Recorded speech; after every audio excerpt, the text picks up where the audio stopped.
Okay, we are recording and we are good to go. Good morning, and thank you for joining us this morning. We're going to talk about complete streets with a focus on Southern Georgia communities, but also with lots of interesting things that should be applicable to many other communities.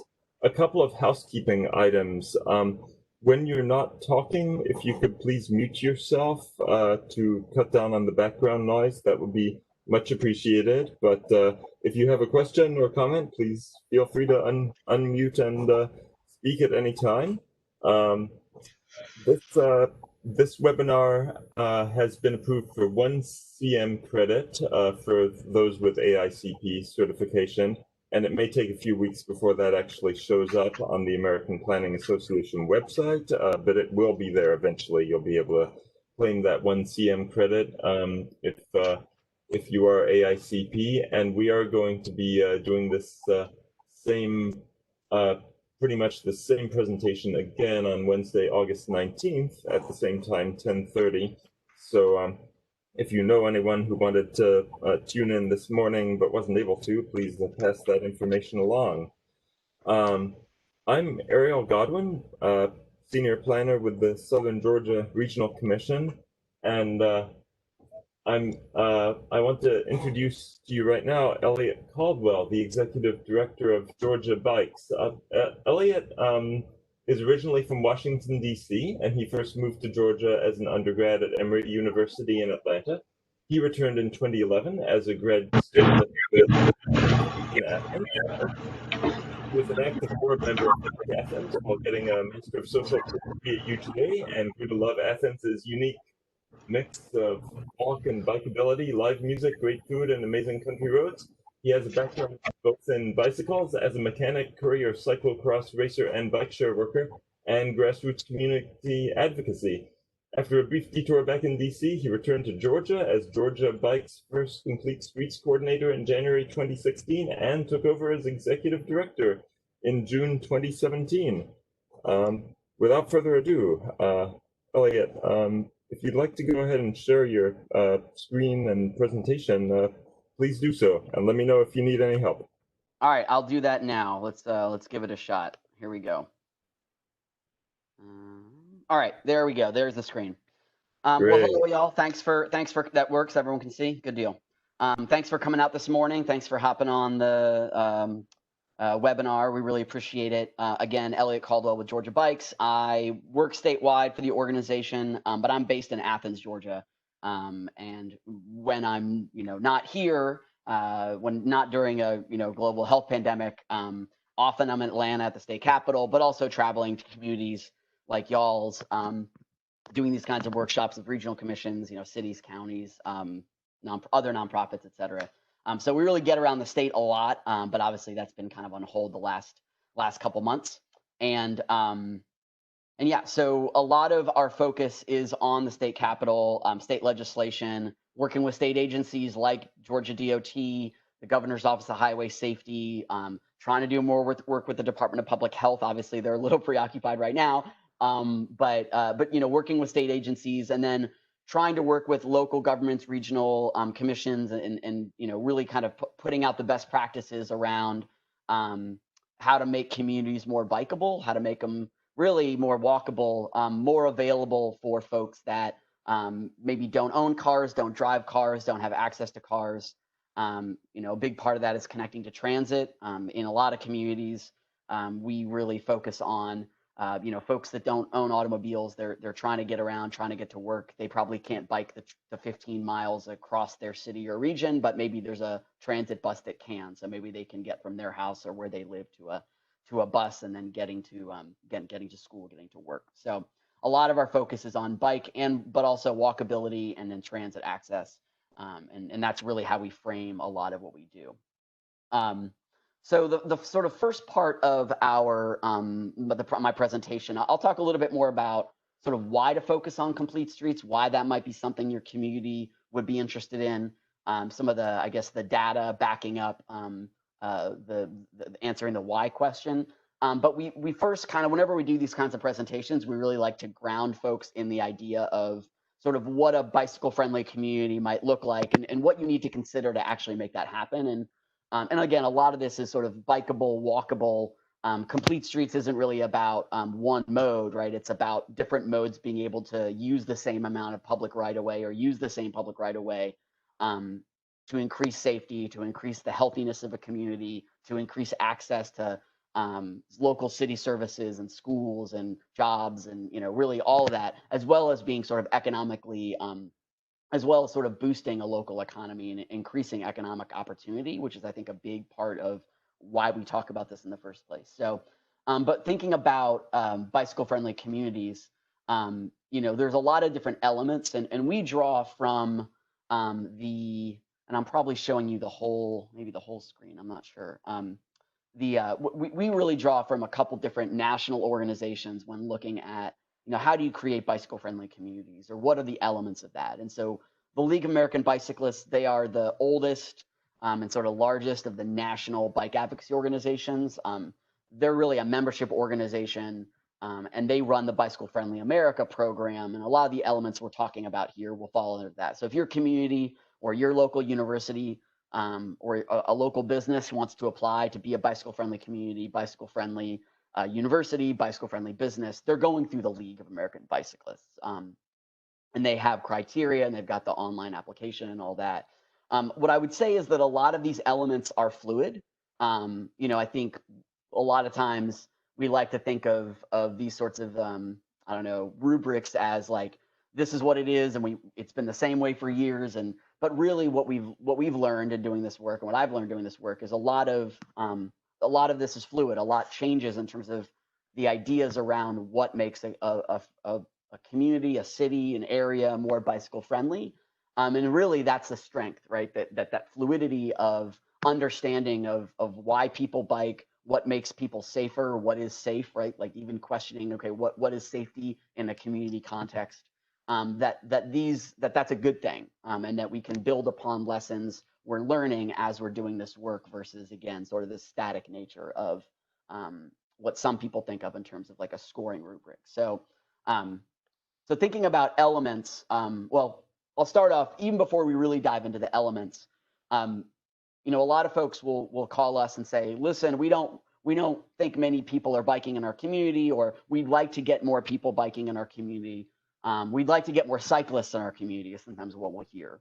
And what we generally like to say and start with is there are likely people biking in your community right now, even if you don't know them or aren't particularly aware of them, even if they're not particularly organized.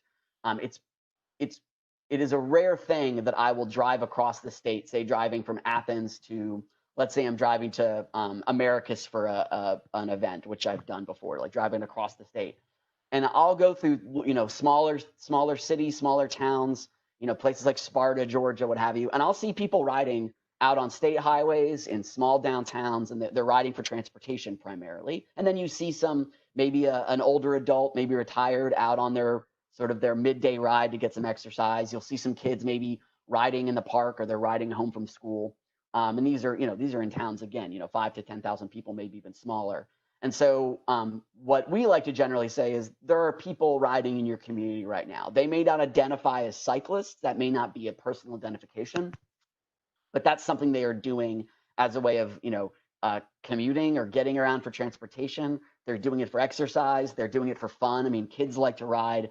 Sometimes they ride to school. That number's dropped a lot in the last, say, 30 years, but they ride to school. But a lot of times they just want to ride for fun, right? They want to go to the park with their friends, rip around on a BMX bike or on a mountain bike, etc.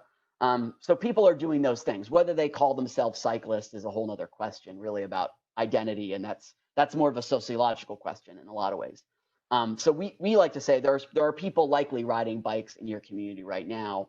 The popular perception, of course, and I think the pandemic might be breaking a little bit of this down, because so many people more people are riding bikes. Bike shops are running out of your sort of entry-level type hybrids and your basic kind of entry-level bikes, because so many people want to ride now. But that popular perception was often sort of the middle-aged person riding a road bike in spandex for fitness, sort of the Lance Armstrong effect. The mountain bike kind of daredevil, riding off a rock face down a mountain, that kind of effect. Or I think even in the last maybe say 10 years is the what you might call the kind of urban millennial, like person that doesn't own a car, maybe by choice, and they're riding to the coffee shop because they want to do their writing for the day, or they want to do their work for the day, and they work from home or they work remotely. And again, we're seeing that obviously people are working quite remotely, or a lot of people are working very remotely right now. So maybe aren't using that sort of that commuting button in their back pocket. But a lot of times those are the folks that people think of as cyclists in a popular sort of framework. And those people may be in your community as well. But I think we as an organization, we try to shine a light on pretty much anybody that's using a bike in our state, whether they're doing it as a cyclist or not. And there's plenty of people that would prefer to be driving and not riding a bike. But a lot of these things we're talking about relative to elements of bicycle-friendly communities, it still benefits them, even if they're saying, listen, I had a rough time and I lost my license for a while because I had a DUI, trying to get my life together. I go to my job site every day by bike, saving up for a car, right? Okay, maybe that person isn't a cyclist, but they still deserve to have a safe place to ride. They still need places to park their bike, et cetera. So there's a lot of different elements to kind of identifying who someone is or what a cyclist is, or meeting the needs of a bicycle community. And to us, a bicycle community, that's both the people that maybe identify as bicyclists, but also the essential riders, the people that are using bikes every day for transportation that need that. So the elements we think about relative to a bicycle-friendly community, again, as I said, they're kind of fluid. And so a lot of times in engineering, or even in many years, sort of the 5 E's or 6 E's or 4 E's. I mean, there's a lot of different, the E's get thrown around a lot. And I realize it's a catchy sort of way to refer to a lot of these elements. I mean, even the word element starts with an E.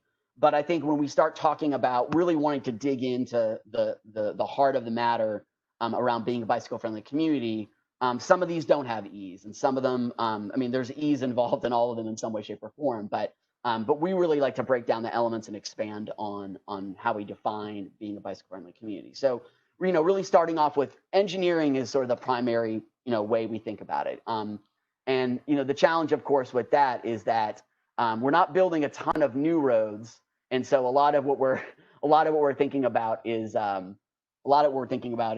do you retrofit roads, but creating safe and convenient places for people to ride and park. And the park thing is actually quite important. And I think that's mainly because there's a dearth of bike parking in a lot of places in the United States. A lot of, again, big cities, small towns, you name it, hard to find places to park a bike. And that can be a really big disincentive, right? If you don't own a car and your bike is your main mode of transportation, having a safe place to park it is about as important as you can imagine, because you don't want your bike stolen. You don't want your bike going away, because then you not only you're gonna have to walk home or try to get a ride from somebody, or get a bus maybe if you've live in a town with transit, but then the next day you're scrambling to be able to get around. So bike parking is incredibly important, but we're mainly talking about safe and convenient places to ride. And I think a challenge is that, again, this comes up with me in my personal life and talking to, say, like my parents' friends, and I say, oh, I do bike advocacy, and they're like, oh, you mean bike lanes? And yes, certainly bike lanes are part of the conversation, but that's not the only way. Even in terms of creating safe and convenient places for people to ride, bike lanes aren't the only solution. And we're going to talk a little bit more about that later in Ariel's presentation. But thinking about engineering as a holistic concept, even traffic calming on neighborhood roadways can really improve a community's ability to provide safe space for people who can, not just people who can bike, but again, people who can walk, and people who can roll in wheelchairs and be trying to get across intersections, or trying to get trying to access anything in your community. Having low speed neighborhood streets, and having low speed streets in general, or lower speed streets in general, can really can do a lot to improve the comfortability for people biking, walking, etc. So when we talk about engineering, it's not just bike lanes.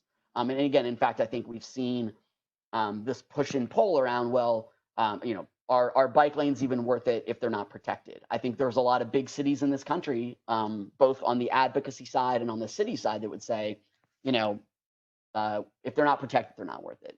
Protected bike lanes are really the future, particularly in dense areas. So education, a big part of what we do is bike education, giving people of all ages, backgrounds, abilities, sort of the skills and confidence to ride. We do smart cycling trainings. We have it's me and another person, John Bennett, who's in Savannah. We're the staff for Georgia Bikes, and John does pretty much all our safety education programming, written materials, as well as in-person training. And so teaching people how to ride, teaching them the rules of the road, having them understand them, and going from there, that's a big part of what we do. Encouragement, a little more nebulous, right? Like, what can cities and counties do to encourage, or local governments and even regional commissions do to encourage bicycling? Well, helping create sort of a culture, maybe a ride to work day, maybe an incentive program with businesses downtown that, free cup of coffee if you ride your bike, on Fridays, something like that. There's all kinds of programming you can do, all kinds of events. Again, we're limited in this COVID time around events, but there's a lot of ways, and some very creative and inventive ways, to encourage people to ride a bike, not just for transportation, but also for health, for recreation. Riding, maybe a kid, riding bikes to school is something we really like to see. There's a lot of ways to encourage youth to ride, and they can do it safely. Getting special recognition, right? Like, one kid rode their bike, 4 out of 5 days a week for a month, that they get recognized at the school assembly. There's a lot of ways of encouraging people to ride bikes, and so we like to see that. Evaluation and planning, this is the one that often goes by the wayside, doesn't get talked about as much. And it's not just about evaluating the programs you're doing, it's really about transportation planning relative to how do bikes fit into your broader transportation system. How do you have a sort of a bike ped master plan within your community? In terms of the engineering, the actual paint on the ground or bollards or whatever you're using, that's the application. But obviously planning has to come into effect in terms of where that's going to go and how you prioritize projects, right? So I think there's a big question about prioritization within planning in terms of how you implement that bit of engineering. Engagement, I mean, you can't do any of this without engaging your community. So the Safe Routes Partnership, which is the sort of national body that does a lot of best practices on safe routes to schools, they've really honed in on engagement as an E that needs a lot more attention. That engagement, you'd think that within planning that engagement would sort of be a part of that, but their opinion is really you need to make it its own E to really focus on that as it's a part of planning, but really as its own standalone focus area. Partly because there's been a history of maybe in planning, maybe not doing as much community engagement as needed to be for all kinds of projects, whether it's a highway project that cuts through a neighborhood, or even bicycle pedestrian trail projects that don't do enough on the ground engagement. So safety and policy, I mean, this is where you get into a lot of what we do at the state level, thinking about what kind of policies can be created to help increase safety. And again, safety is a nebulous term. We have different definitions of safety and different definitions of what makes a place safe. Maybe for one person, safety is like, I don't want to get hit by a car. For other folks, safety is, I don't want to get, I ride, a lot of women may experience harassment on their bike. I don't want to be leered at or yelled at by some guys on the street as I'm riding my bike, which is something that we hear about a lot, like sort of street harassment type thing. So safety has a lot of different definitions. And I think, again, that's one of those nebulous areas. And really, that's kind of a lens of safety throughout all of these. We have to be thinking about safety in there.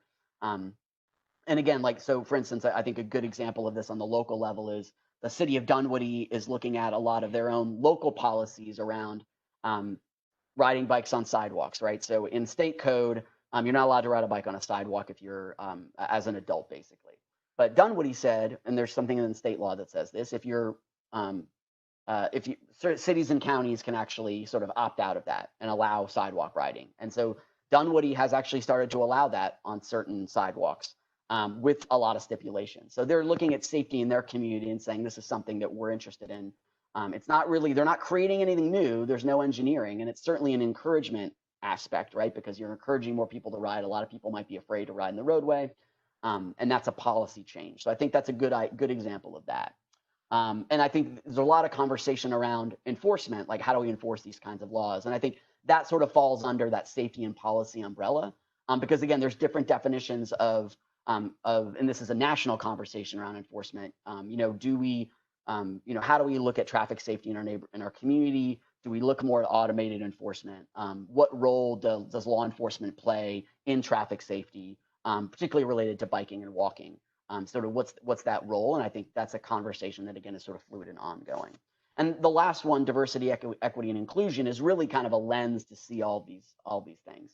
It's really not, it's not simply a one thing you check off as you're going about. It's really looking at, sort of the every single element, sort of having that in mind when you're going through that. And so, using not just inclusionary language, but looking at, implementation of projects and engineering from an equity standpoint, right? Like where is their greatest need in our community for bicycle projects relative to who has least access to automobiles? Where historically have people not had access to transportation options or choices or transportation, modes? So I think there's a lot of ways of looking at sort of the DEI aspects of it, but that would be sort of that would be more of a lens than an actual element. Some quick resources.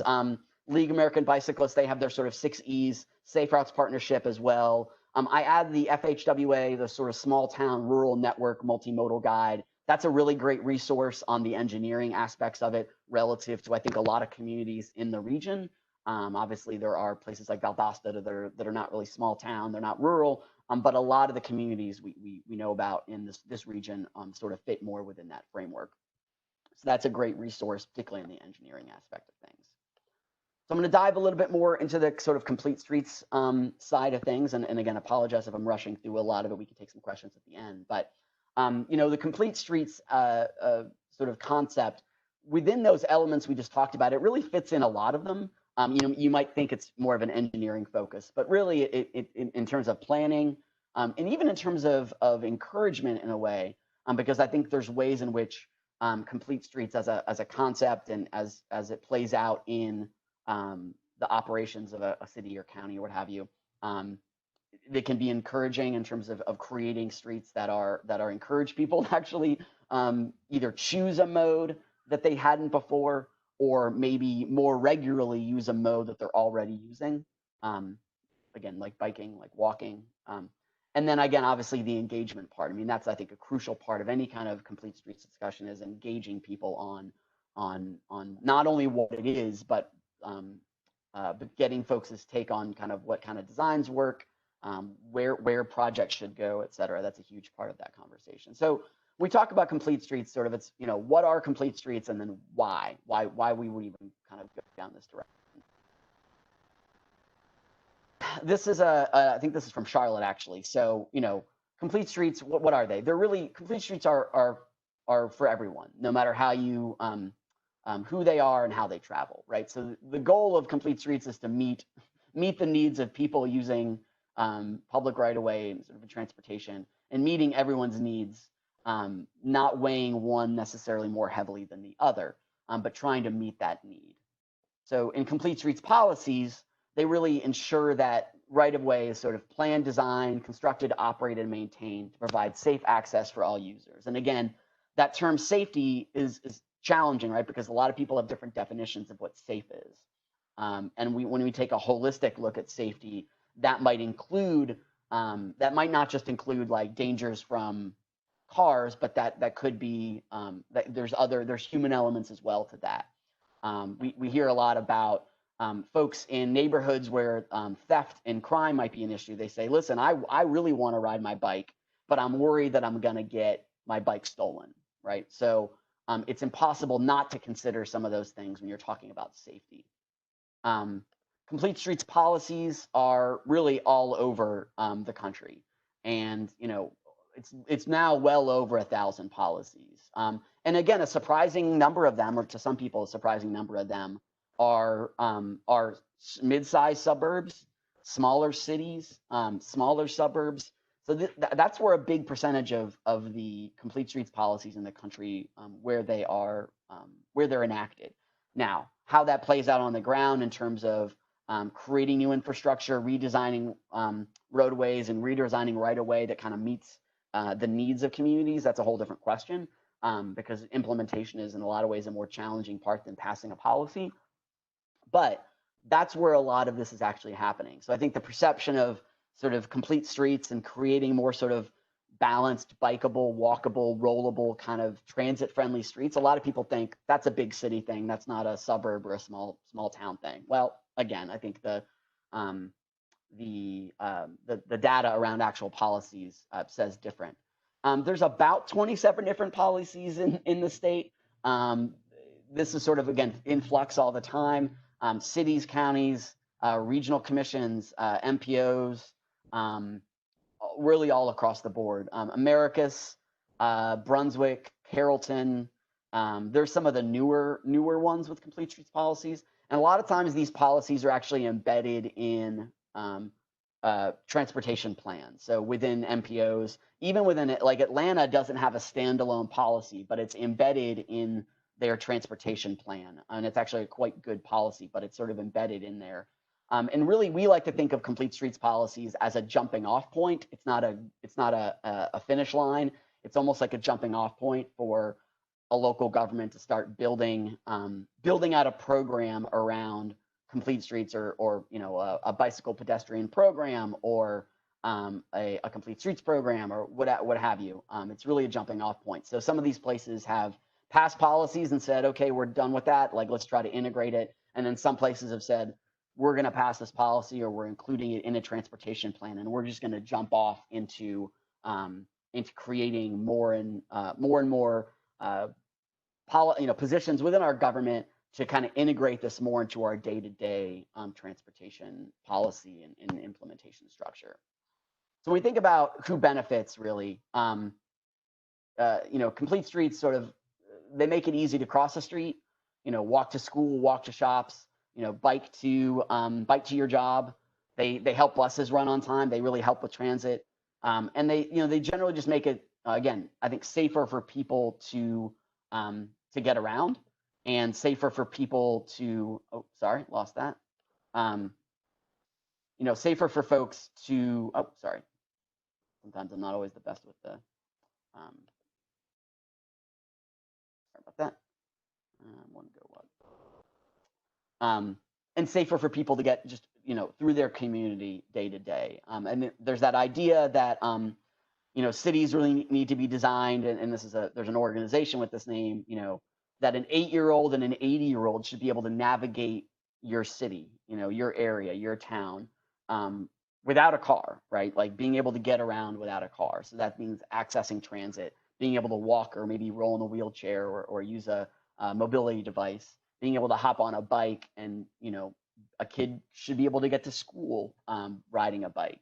Now, of course, there's a lot of challenges around that in terms of school siting, access, even in like a driveway to a school. I mean, there's a lot of questions there, and that's why when we talk about bicycle-friendly communities, that the last slides I was talking about, when you start thinking about encouragement and engagement and these sorts of things, it starts going out of that transportation rubric or transportation domain pretty quickly, right? So you start having to engage the educational side of things. If you want kids biking to school, you got to involve with, if you have a transit agency, you got to start getting involved with the transit side of things. So it's pretty quickly you get into other domains. And I think, again, some people might see that as, oh God, I have to deal with other people, not people specifically within transportation. But in my mind, that's a good thing, right? If you think about community as stronger when that weave is tighter, that means that to really make a bikeable, walkable community, that means that community, that weave of the policy and the implementation, it's tighter when you know more of the people around you and you're working more with the people around you. And so transportation folks should be engaged with the the Board of Education, or the education folks. They should be engaged with transit. They should be engaged with Parks and Rec. I mean, Parks and Rec's a huge thing because, again, kids, are constantly in parks. Older adults are looking for safe places to ride, and a park might be one of them. So don't discount those folks that are not in the transportation domain.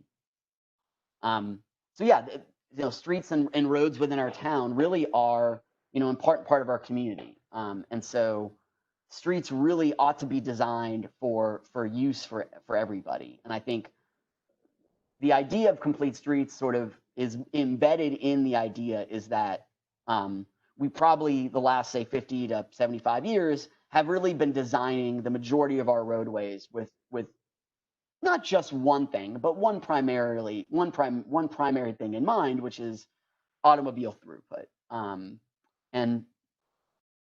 And that presents a number of challenges from a sort of safety and health, and we'll talk about that in a second. But I think there's also a little bit of a myth in there, which is that you can't have automotive throughput and all these things, right? Which is of course not true. So we know that slower speeds are generally safer, but slower speeds doesn't necessarily mean that there's congestion. And again, there's arguments to be made around congestion on not a highway interstate congestion, but congestion or slower speeds in your city and town actually being a good thing. More eyes on businesses, safer in general for people trying to cross. But even when we've seen Ponce de Leon, which is one of the main thoroughfares in Atlanta, GDOT did a complete streets conversion of that, kind of over by the Beltline, where City Hall East used to be. I think it's now Ponce City Market. And just by adding turn lanes, they added bike lanes, but they added dedicated turn lanes. They changed some of the signal timing. And what they found was, with traffic volumes remaining the same, throughput was pretty much identical. You actually saw a decrease in time on the corridor for commuters, car commuters in the morning. That's not going to be the same with every roadway that goes through that kind of complete streets redesign. But there's a little bit of a misnomer in our minds that, oh, I add bike lanes or I add crosswalks or I add a center turn lane or I add more lights, that's going to slow a car commute down. It's not necessarily going to happen. It may happen, but it may not. And again, the idea that trying to make a car commute to work as short as possible, that isn't the end be all goal. That might be the goal. That's probably the goal we've been looking at the last 50 to 75 years as the thing that's most important. But at the end of the day, I would say that's one idea, one component within a system of transportation is, you want accessibility. You don't want people taking all day to drive to work. We get that. But there's a lot of other things to consider, and that's not the only one. So who benefits, right? Older adults. We know with our population trends, nearly 1 in 5 Americans will be 65 or older in about 5 years. There's a lot of census data and a lot of community survey data, et cetera, that says, more and more people want to age in place, and more people are going to have to age in place. It's not just again, these slides were done before the pandemic, so some of the elements around the pandemic aren't going to be individuals. But again, where we're seeing a lot of breakouts of COVID are in retirement communities and things like that. So I think you're going to see even more people that want to age in place, I think, in the next 5 years, not less. And about half of all non-drivers over the age of 65 would like to get out more often. So this is where we see an overlap with like older adults as well as folks with disabilities, people with disabilities, right? Folks want to get out more. They don't want to be homebound. And even right now in a pandemic, folks still want to get out. They may not want to go to businesses and sit inside, but they want to get out and get some fresh air and get some exercise, especially because gyms and community centers may not be open, and they want to interact with the world around them. So older adults are crucial when thinking about complete streets and making your community more sort of bikeable and walkable.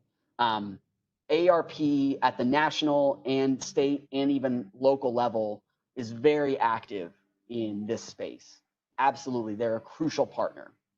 So children, more than 1/3 of kids and teens are probably struggling with unhealthy weight.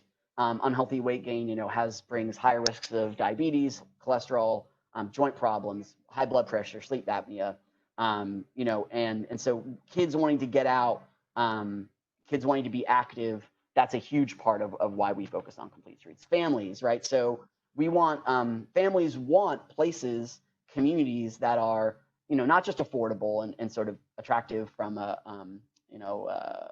having good schools and things like that, but they want accessible places to raise a family. So built environment really affects children's ability to be active. It affects families' abilities to be active. Incidental activity, right? People just walking to work, walking to school, biking with their kids, et cetera, but being able to bike to a friend's house, that's crucial, not just for a physical health standpoint, but also like a mental health standpoint. Like, again, creating that sort of fabric of a community, that's absolutely crucial. During this pandemic time, when I've been out on the greenways in Athens, the number one thing I've noticed more than anything else in terms of a change in user base. Now, this is anecdotal, I know, but I've seen way more families out, parents with 3, 4, 5 kids out on the greenway. One kid's on a scooter, one kid's on a bike, one kid's in a stroller. And that to me is really heartening. Now, granted, Athens in the summer, and particularly this summer, not as many college students, but as normally would be. And so that greenway data, there may be more college students regularly, but seeing the number of families out there has been very heartening. Sort of people living with disabilities, as I mentioned, nearly 20% of the population have some kind of disability, and about 12% of the population have severe disabilities. And so auditory, visual, cognitive disabilities. There's a lot of people who are unable to live independently, but they still would like to get out and get out in their wheelchairs, in their mobility devices. They still want to get out and get a little exercise, go meet up with friends and family, get to a community center for a program. And the last point here is that Complete Streets can really help reduce isolation and dependence. So we're looking at, Complete Streets offers attention to detail for travelers with disabilities because you're looking at those curb cuts, you're looking at crosswalks, you're looking at those accessibility issues. Low-income households can spend up to 55% of their budget on travel. And transportation is a massive expense for families. So, 18, maybe upwards of, it's really the second largest expense. And so Complete Streets can give people more control over their expenses. And that means maybe if you have 2 cars, you can go down to 1 car. If one parent can walk to work, walk to school, take the bus, ride with their kids to school, and then ride to their own workplace. There are a lot of statistics that show, a large amount of people in the United States, even in smaller towns, their workplace and their kids' school site may only be a couple miles away, but that couple miles might be a treacherous walk or treacherous drive, or treacherous bike ride, relative to traffic and other factors. So benefits really improve safety, better health, some social equity benefits, capacity benefits, thinking about who can use a roadway. If it's just for cars, sure, you've got a certain percent of the population using it, but not everyone in your community is able to use that. And then stronger economies.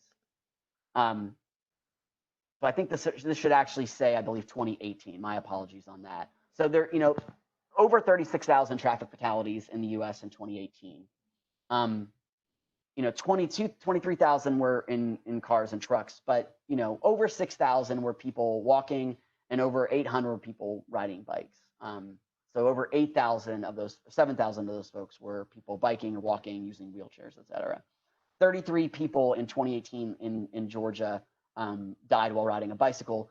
4 people actually in the South Georgia region. 1 person in Ben Hill, 1 person in Tift, and then 2 people in Charlton counties. For some reason in that year, there were 2 people in Charlton County, different sides of the county, but bicycle fatalities are happening all over our state. In the last week, we've had about 4 of them, 1 in Augusta, 1 in Walker County, 1 in Newton County. So really all over, rural areas, small towns, city, suburb, really all over. So, a lot of pedestrian fatalities occur where there's no sidewalk available. I was looking up a pedestrian fatality on Wrightsboro Road in Augusta. If you've been to Augusta, there's a high likelihood you've been on Wrightsboro Road. And I looked at the Google Maps, I looked at the street view, and I looked at the where the block where this fatality happened, and there's a bus stop right there. It happened 2 p.m., middle of the day, so might have been somebody getting on off the bus. And I looked either direction on Wrightsboro Road on the Google Maps street view, and looking down a quarter mile, half mile each direction, and there's no crosswalk, there's no light. So thinking about that, obviously we don't want people crossing where there's not a crosswalk, but we also know from a lot of studies that people are not going to walk 2 miles out of their way, sort of 1 mile that way and then 1 mile back, if they can walk 500 feet across across a roadway to get to their place of work, to get to their school, to get to where they need to go to pick up a prescription for their elderly parent. They're just not going to do it. So why don't we start designing roadways with that in mind versus expecting that people are going to start particularly someone who maybe doesn't have a car because they can't afford one, maybe they've got a disability. Again, asking them to walk basically 2 miles out of their way in Augusta in August, it's probably not going to happen. So start designing roadways with that in mind. Slower speeds means more, safer roadways. And as I said before, having slower speed limits and having turn lanes and all that doesn't necessarily mean you've got massive congestion. It just means that you've got potentially safer streets with equal amount of throughput. When a pedestrian is hit by a car going 40 miles an hour, their likelihood of dying is about 80%. You can imagine how many roads in your community are said they're 40 miles an hour, people drive 45 to 50, or even the ones that are 50 or 55 where people are driving 60, 65 or over. You get folks down to more like 20, 25%, 25 miles an hour, that likelihood of someone dying if they get hit goes down to more like 5%. There's a lot of campaigns in this country around the sort of 20 is plenty, 25 is plenty, right? For having basically that being the standing speed limit on most roadways in a community, right? That really, other than maybe some of these massive arterials where having it be 20 or 25 just may not be possible, and they're controlled by GDOT anyway. But thinking about local roads in particular at 20 or 25%. Here's some statistics, and again, apologies, that cut off there. Georgia has a pretty big problem when it comes to pedestrian fatalities. We're one of the we're generally in the top 10 as the most dangerous places for pedestrians in the country. In 2018, Augusta was I think the 18th or 19th most dangerous place. Health is a big concern for us.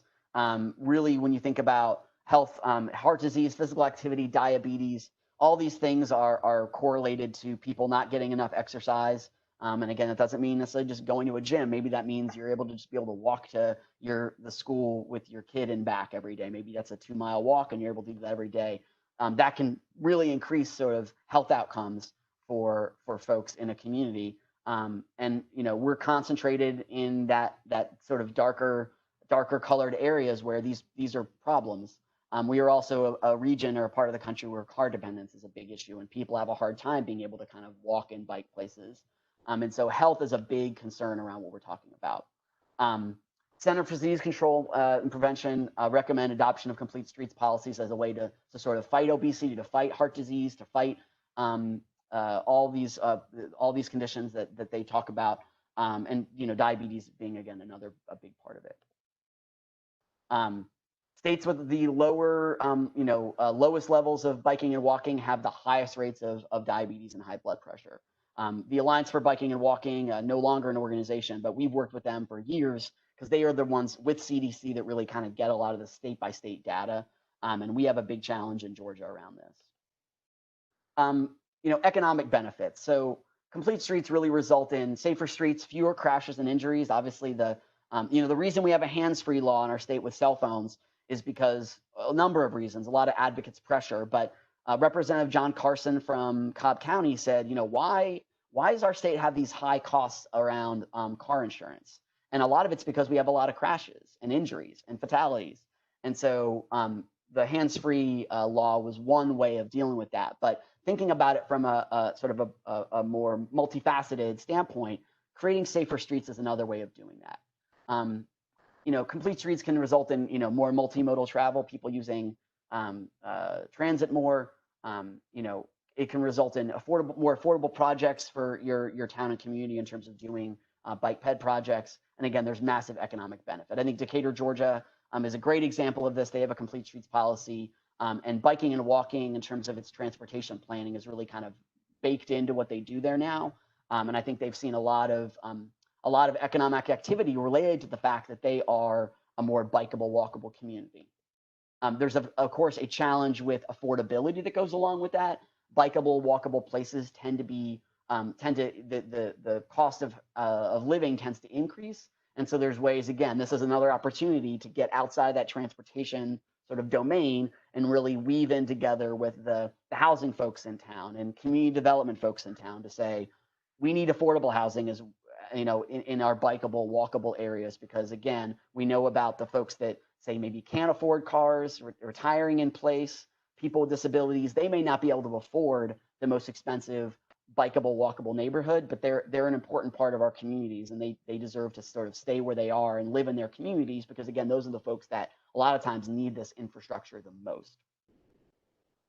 Providing choices, and this goes back to that anecdote I made about the sort of millennial riding to the coffee shop to kind of get on their laptop to get some work done, maybe their grad degree, or they're a writer or something like that.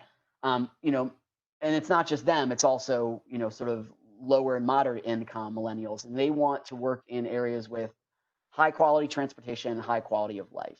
And so businesses that encourage active transportation, they really do attract young professionals and sort of better business. And so places that are able to, a lot of cities that have what you might consider sort of the mid-sized cities, a place like Kansas City has done a really amazing job of attracting, a lot of times it's folks that are moving back to their communities, folks that lived in New York or Chicago or LA or something, and they're attracting them back home, not just with lower cost of living, but with, they've got trails, they've got bike share, they've got schools that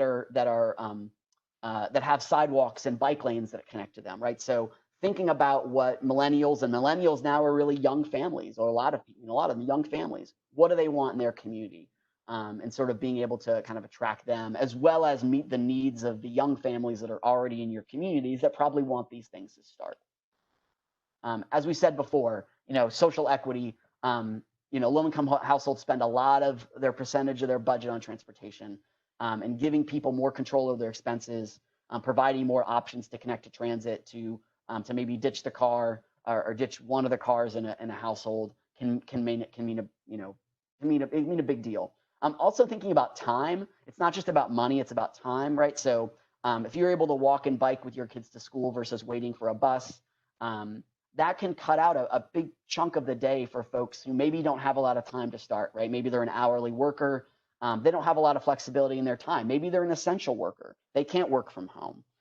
That's not a part of what they do. Maybe they're a nurse's aide at a retirement facility, or they work at a hospital, right? So they need to be able, time in some ways is just as important in terms of their overall thinking as budget. Just thinking a little bit about capacity, we can do a lot with, with a certain stretch of roadway, thinking about who's using it. Transit and bikes go a lot longer way in terms of use of your roadway than just everyone being in cars. So complete streets, why do we want them and why do they work in Georgia? There's a big need for it. Community-driven processes. Again, there are people riding bikes in your community, whether you are sort of aware of it or not. Context sensitive, what works in Valdosta may not work in a smaller city in your community. What works in Atlanta may not work in Valdosta. So we know that it really needs to be context sensitive.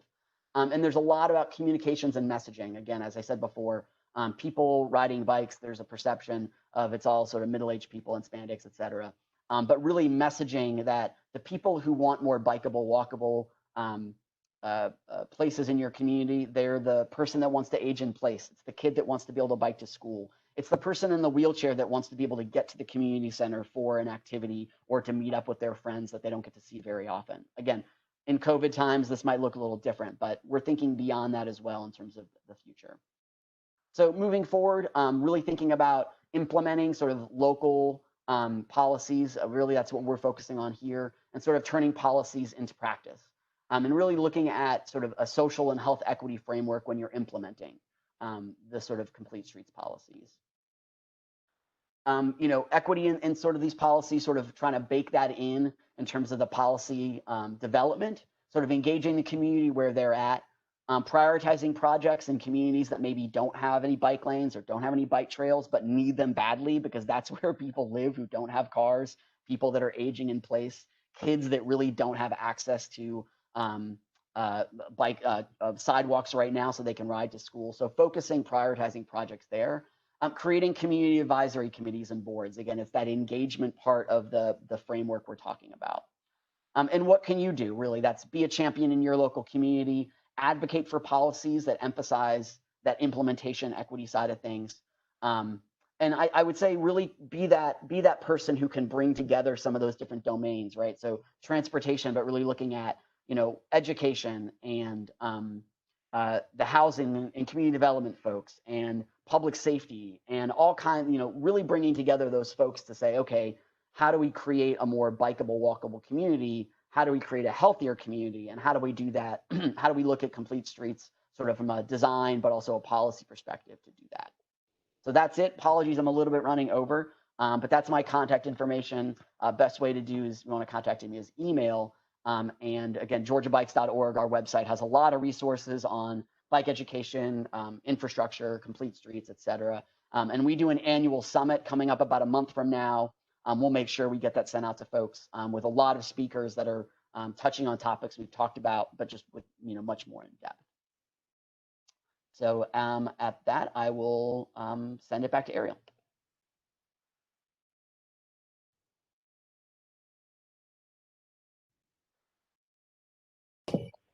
Thank you, Elliot. Okay, just a minute here while I get my screen shared.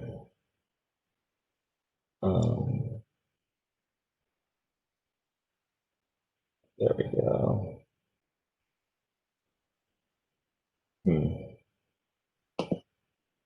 Okay.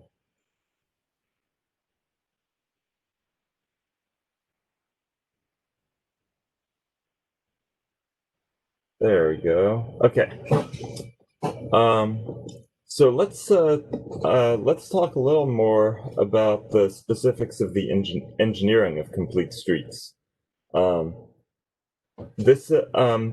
for some background, this is from the National Complete Streets Coalition website. The National Complete Streets Coalition started around 2004, and it's really been a growing movement since then. And this is just an example graphic that they have on their website. But this kind of graphic is good as a starting point because it really says a lot. The street on the left, before complete streets, it's good to keep in mind that context matters, right? Context-sensitive solutions are the preferred, are the way to go. And so the street on the left probably had low enough average daily traffic that they could take away 2 lanes, that they could go down from 4 lanes to 2. And there are a lot of streets like that. So traffic was probably slow enough that they could put in on-street bike lanes rather than separate protected bike lanes. There probably was enough turning traffic projected or existing that it seemed necessary to put in a center turn lane, and traffic slow enough that they can put in a crosswalk. So all these are the kind of considerations that we run into when designing complete streets that are appropriate to the road and to its surroundings. A quick recap about what complete streets are. This is from the National Complete Streets Coalition. There's a lot of emphasis on streets for everyone, streets for all users. They're designed and operated to enable safe access for all users, including pedestrians, bicyclists, motorists, and transit riders of all ages and abilities. So here's just a few silhouettes showing who those users might be, all different ages, all abilities: children, seniors, kids in strollers, kids on bikes, buses, delivery trucks, motorists, all of that.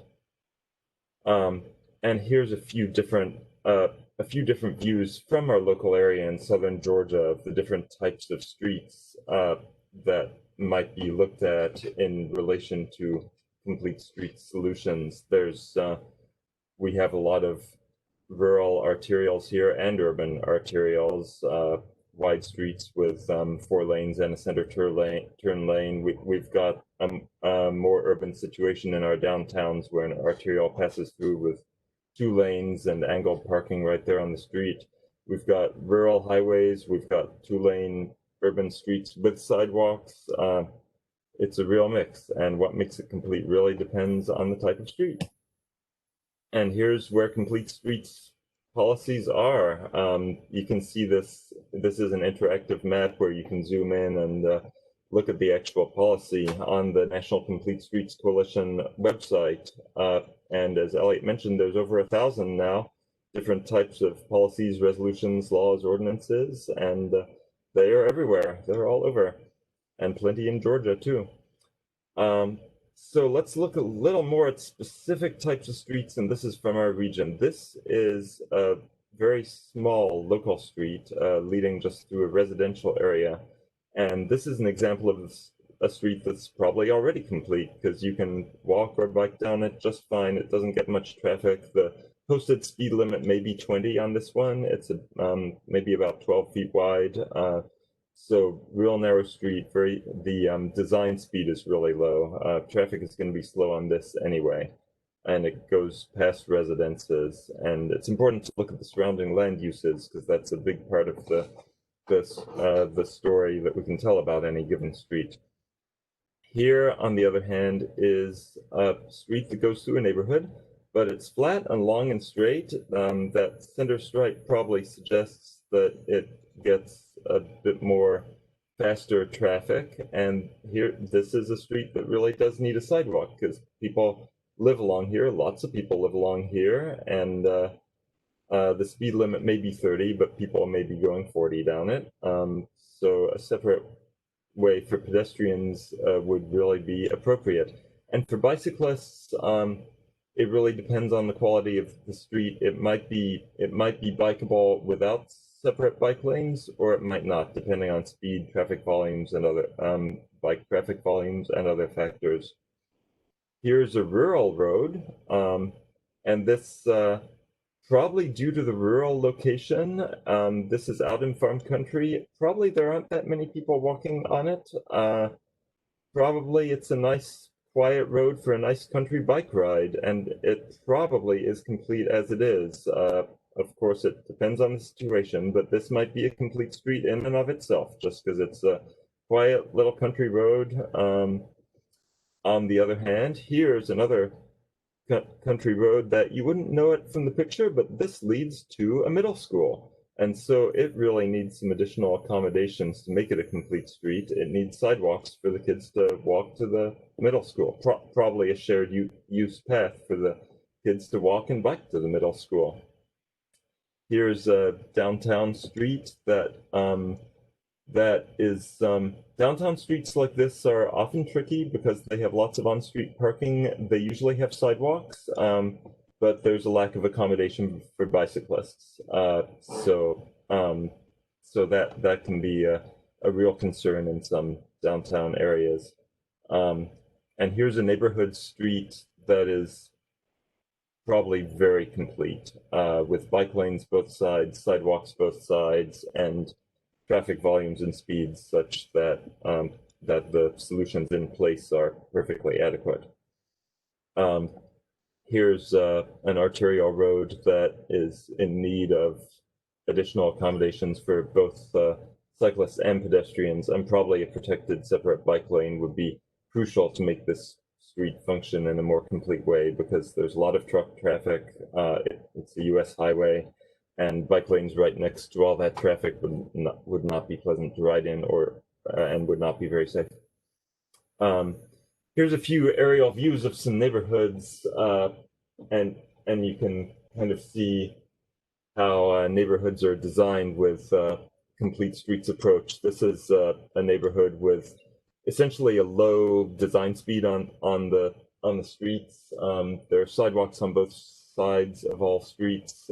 There's on-street parking, which contributes to the traffic calming aspect. So the neighborhood is generally bikeable on the streets and walkable on the sidewalks. So this would be an example of pretty good complete streets design in a moderately older suburban type neighborhood. And there's a street view of what it looks like there. Here's another example of a solution on a rural road, and that there is not just a sidewalk, but a shared use path on one side of a rural road. This can be a really great solution for rural highways where on-street bike lanes would not be so appropriate due to the speed of traffic, but a separate shared use path on just one side can really do great things as far as accommodating all the different people who might want to use the road. This is from Google Street View, but a couple of people were biking on there or walking their bikes along there just when the Street View car went by. And there's a map of the destinations that road connects. The green line, of course, is the shared use path there, and you can see it connects the town to a state park over a distance of about 5 miles. So really great solution for connecting destinations, encouraging outdoor activity, getting people out there on the roads exercising without putting their lives in danger. And here's a great example of a protected bike lane on the inner side of, you have to look a little closely, but it's on the inner side of the on-street parking. This is in downtown Chattanooga, and they put in the bike lane next to the sidewalk, not on the outer side of the parked cars. And there's a closer view of it where you can see it somewhat better. Here's another approach to the protected bike lane. This is a two-way protected bike lane. So along with sidewalks, this is a really great complete streets example because, and this is in Columbus, Ohio. This accommodates two-way cycle traffic with protection from car traffic, and also pedestrians are accommodated on both sides.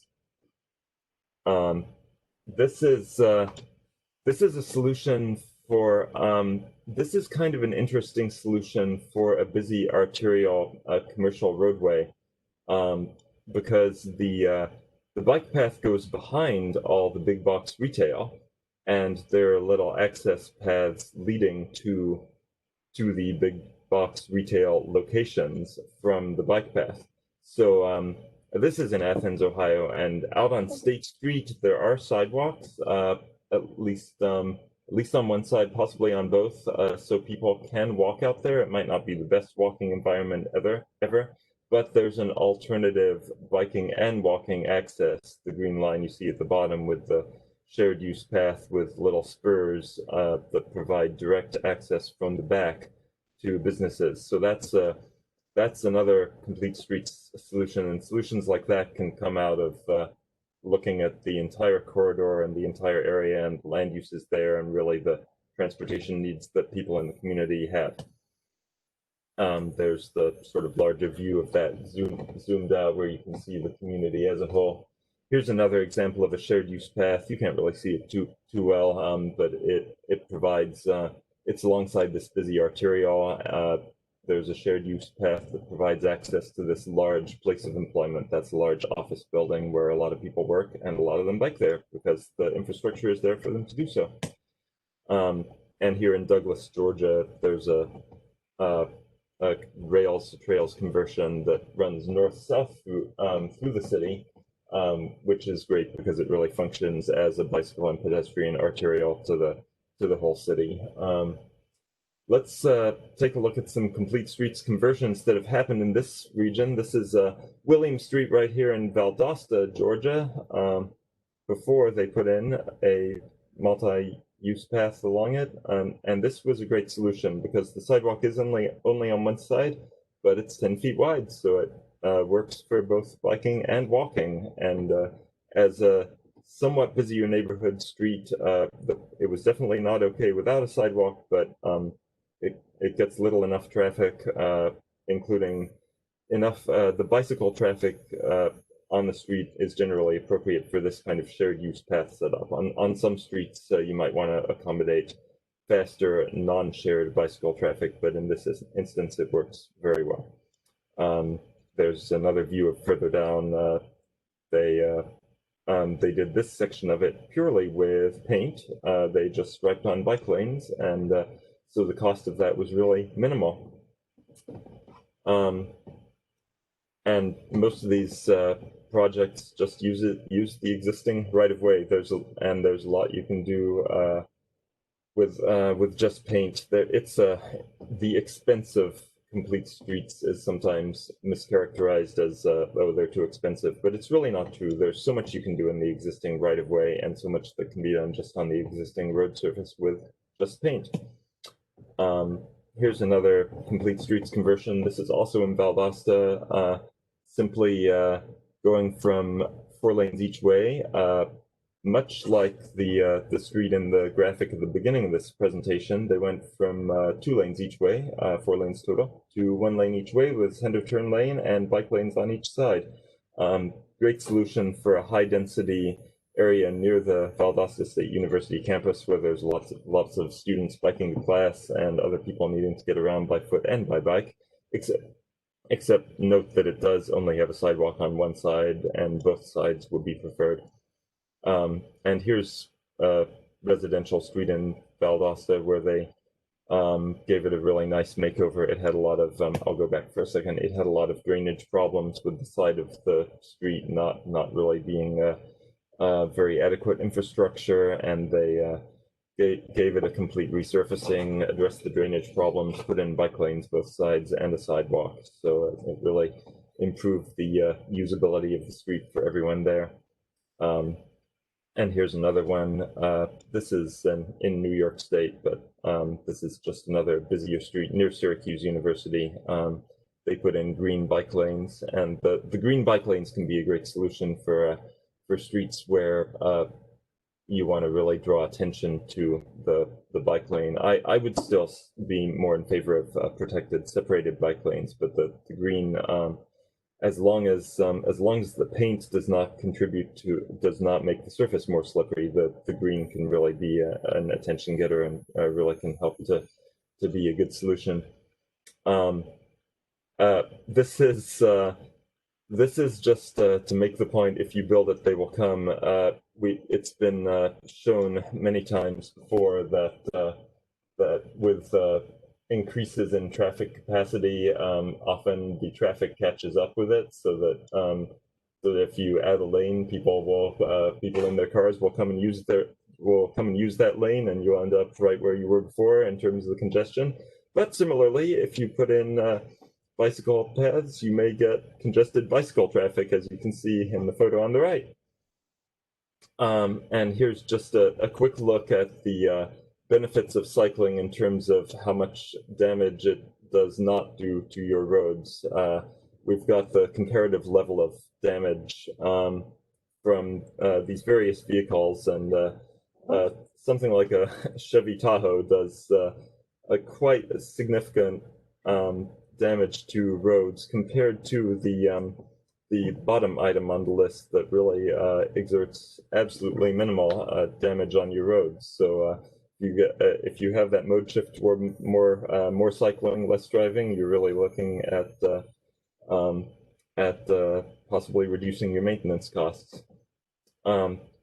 A few more looks at types of infrastructure that can accommodate bicyclists, and Elliott covered some of this, but we'll just recap briefly. There's just on-street bike lanes. There's this is a solution for one of the cities in our region where they have a divided boulevard with a grassy median, and they put in the bike lanes not to the right but to the left. So that works. That can work on some streets.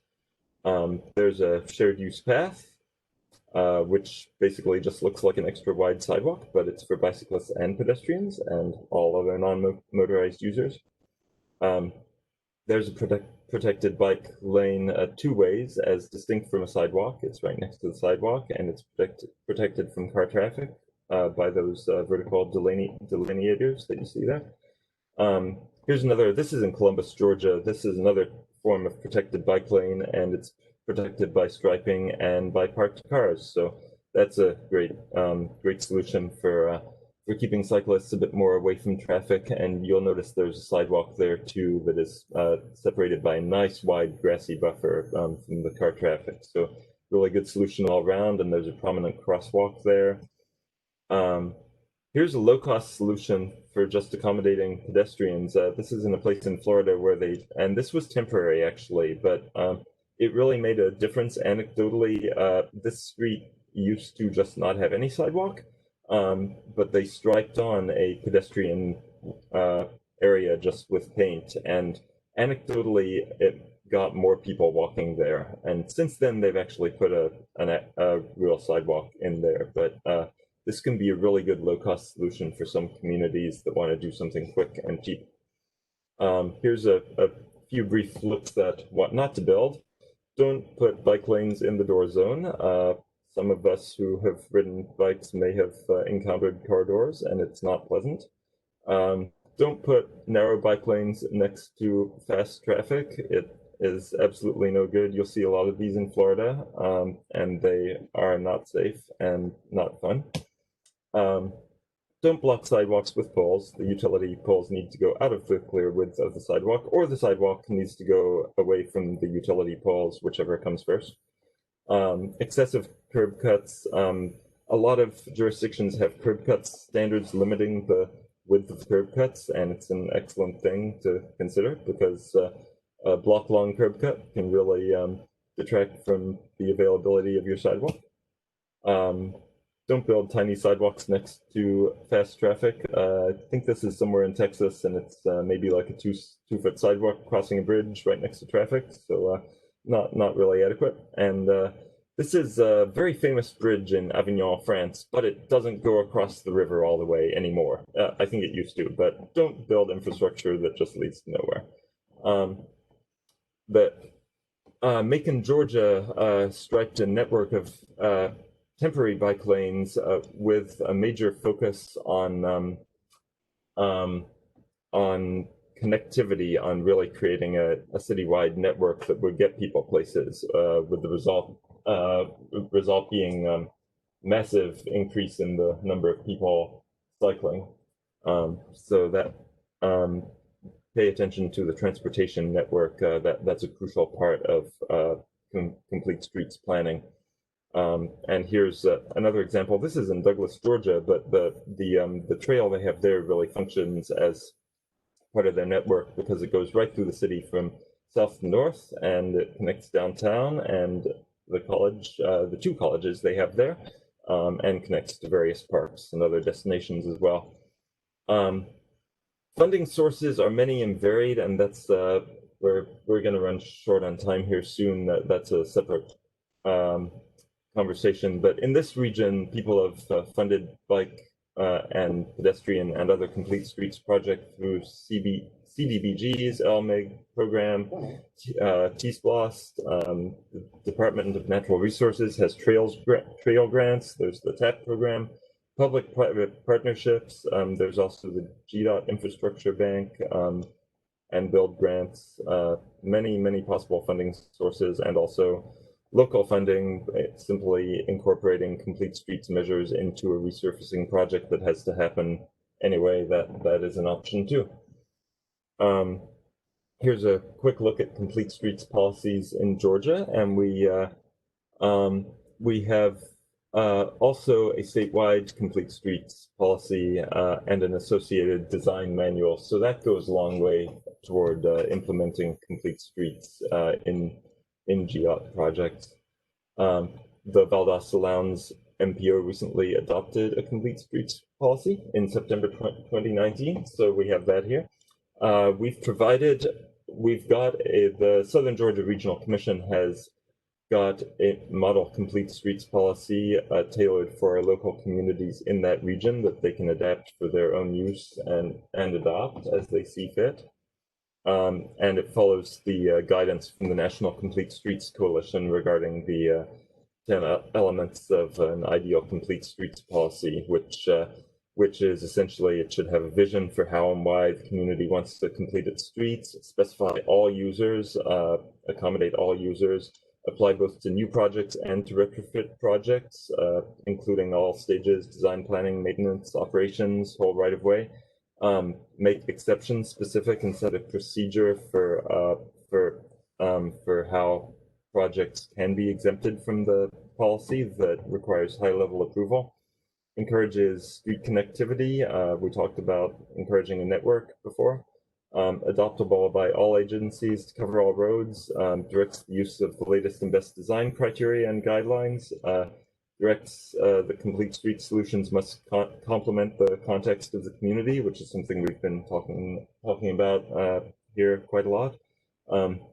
Establishes performance standards for evaluating the success of the policy and includes next steps for policy implementation. So those are the ideal elements, and we tried to follow the guidance of those 10 elements and include them all when developing the Valdosta Lowndes Complete Streets policy and when developing the model complete streets policy for the communities in our region.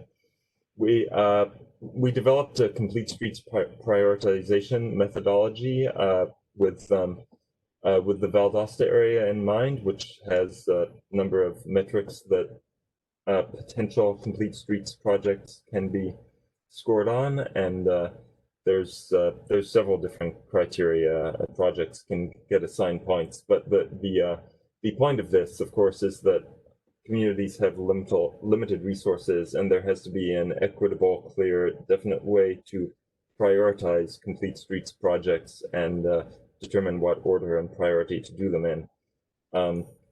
In a recent sidewalk master plan for the city of Douglas, we adapted that methodology for prioritizing sidewalk projects and turned out a priority score for all the potential sidewalk projects in the city based on a number of different similar metrics to those. Listening to stakeholders, of course, is important when planning complete streets projects, and in our region, outreach via social media has really been instrumental in this, and we've gotten some really great feedback. These are a couple examples. The one on the left from the Douglas Sidewalk Master Plan is the outreach based on Facebook, and I think they also reached out on Twitter to get feedback from the community regarding potential sidewalk projects, and they got a lot of comments. Same in Fitzgerald. The one on the right is a few comments that people submitted regarding their bicycle plan. That was also on Facebook, and the engagement via social media is a really important tool these days to complement the actual public meetings, because not necessarily everyone has time or motivation to attend a public meeting, but social media is so accessible to so many people. You can really reach a lot of people, and it's very easy for them to state their opinions, give feedback, and in both cases, the community input really steered the direction of the plan after we got to that phase, and we were able to incorporate lots of community input into these plans. Finally, a look at safety, and looking at crash data is a really important part of any kind of complete streets planning, because ultimately that's a big part of what you're trying to do. You're trying to make the streets safer for all users. And so in the Valdosta area, at least, we refer to an annual crash report that we do that contains lots of in-depth crash analysis, identification of high crash locations, and so this is always important stuff to look at. Here we have a map of pedestrian crashes in Valdosta, and this helped us to identify specific corridors where that is definitely a problem, and that helps to prioritize future projects. That feeds into the complete streets prioritization methodology that I talked about earlier. And we do the same for, these are bicycle crashes, so we look at the same thing for those. And those are the top crash locations in Valdosta. We have a method where we look at a 250-foot buffer around intersections and determine the top 20 crash locations. Finally, we're just getting started developing a process where we evaluate the projects in our transportation improvement plan for complete streets compliance, and we provide recommendations for how they can comply with our complete streets policy. So that's an important part of implementation. At this point, if anyone has any questions, please go ahead. And I want to really thank Elliott for joining us today, and really thank all of you who attended. Thank you for being here, and I appreciate everyone who helped with this presentation. I'm unmuted, Ariel, just so you know. Thanks. Great, thanks, Elliott.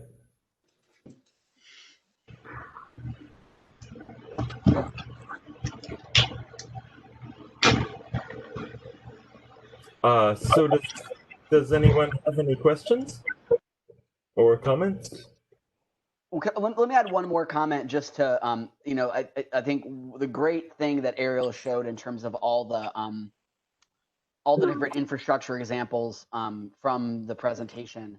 I think one thing we've heard continually when in different cities and places in Georgia where folks are starting to use the parking protected bike lanes and things like that, what we're hearing a lot is that communities sometimes aren't doing enough to educate residents about that project, right? So that's another part of that the engagement.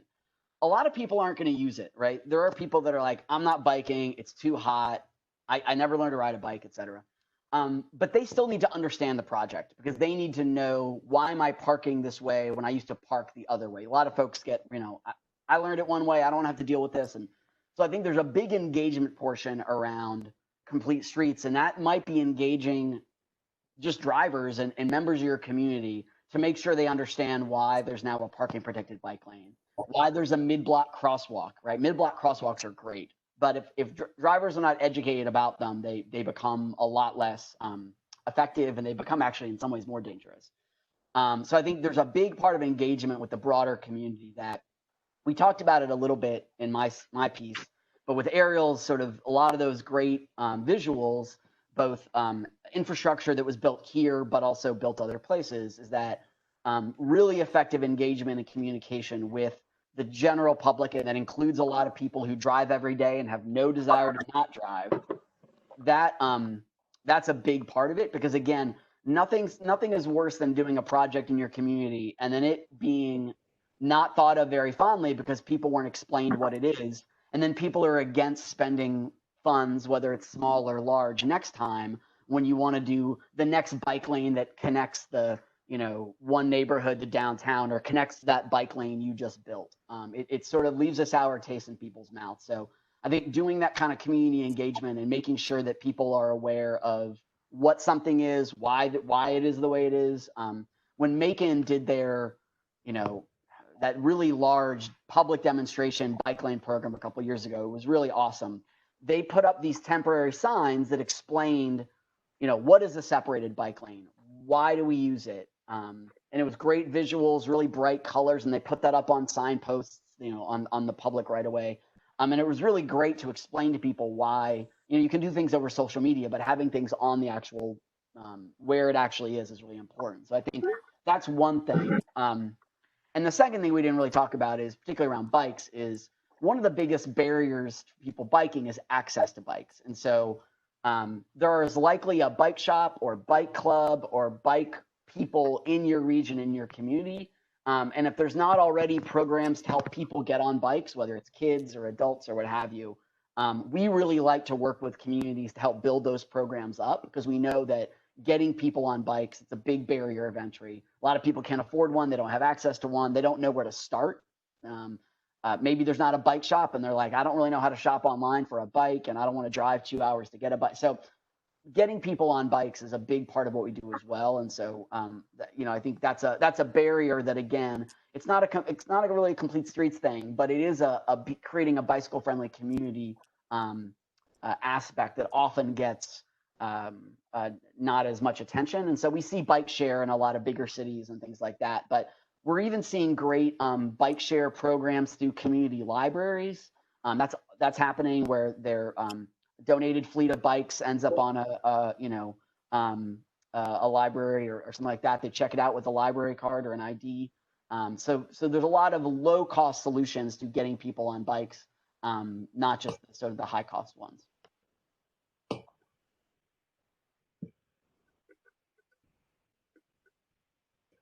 Great. Yeah. Thank you. Well, we are just about out of time here. Elliott's trying to say something, but I think there's a question, a couple questions in the chat. Oh, yeah. Oh, I see that. Someone says, from Macon, how would the average citizens communicate concerns of high-speed road near a high concentration of pedestrians? Right. There are many ways to go about this. I would say the first starting point might be your local city council member. I'm not too familiar with Macon myself, and things can work so vastly differently in different places. Some places have a click and fix app where you can report things and things actually get paid attention to. Any insight on that, Elliot? Yeah, I mean, so I would say within, and I have a lot of knowledge about Macon because we do a lot of work there. I would say in Macon specifically, but this is true for other places as well, right? So Macon, contact your city council member. They likely have some impact, or hopefully will have impact. Macon has the Pedestrian Safety Review Board, which is very unique in the state. They would be great to reach out to. I think that's through maybe the transportation department or the public works department in Macon. It could be a GDOT roadway, right? And so I think that's always a challenge with GDOT because they are a little bit less accessible. Theoretically, local government is in touch with GDOT, but reach out to the GDOT district office. I forget. I think the one for Macon is actually in Thomaston of all places. You can email me. I keep in touch pretty regularly with the state safety program at GDOT. They look a lot at bike ped issues. And if it's a state route in particular, that's something I can certainly pass on. And the last thing I would say is that Macon has a bicycle pedestrian advocacy organization, Bike Walk Macon. I think they would be great to reach out to. They're all over the internet. They've got a website and all Facebook and things like that. I could certainly connect you with them if you emailed me. Look for local advocates, and sometimes local advocates may not be. I'll say this much. Sometimes local advocates may not be a specific bike advocacy organization, but it could be the local social service agency. They have a lot of their clients that are on bikes, and they may know about, they may have heard complaints as well, or the libraries. Again, a lot of folks end up at libraries on bikes.